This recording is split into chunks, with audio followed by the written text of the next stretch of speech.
नमस्कार. मी डॉक्टर प्रीतिनंद गवळी. पावसाळा सुरू झाला की वाताबरोबर मुलांमध्ये आजारांचे प्रमाणही वाढते. थोडी काळजी घेतली तर अनेक आजार सहज टाळता येतात. 1. पिण्याचे पाणी आणि अन्न स्वच्छ ठेवा.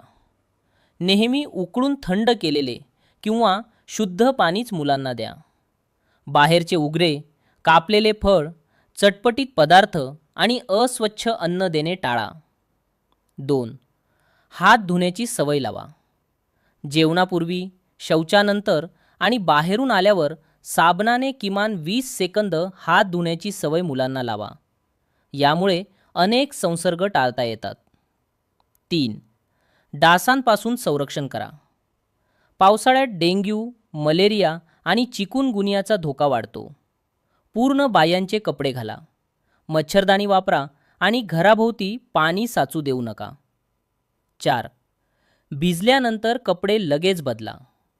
मुलं पावसात भिजली तर त्यांना कोरडे करून स्वच्छ आणि कोरडे कपडे घाला. ओले कपडे जास्त वेळ राहिल्यास सर्दी, खोकला आणि त्वचेचे त्रास होऊ शकतात. 5.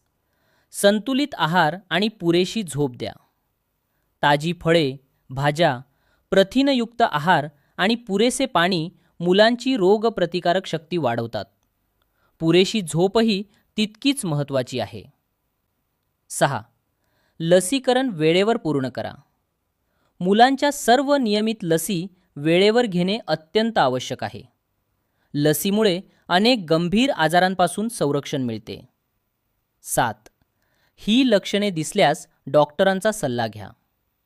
3 दिवसांपेक्षा जास्त ताप, वारंवार उलट्या किंवा जुलाब, श्वास घेण्यास त्रास, मूल खूप सुस्त होणे, काहीही न खाणे किंवा लघवी कमी होणे अशी लक्षणे दिसल्यास घरगुती उपचारांवर वेळ घालवू नका.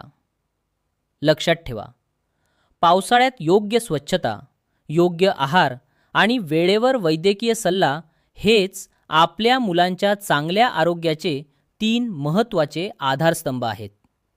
मी डॉक्टर प्रीतिनंद गवळी, बालरोगतज्ञ. आपल्या मुलांचे आरोग्य हीच आमची सर्वात मोठी जबाबदारी. धन्यवाद. निरोगी रहा. आपल्या चिमुकल्यांची काळजी घ्या.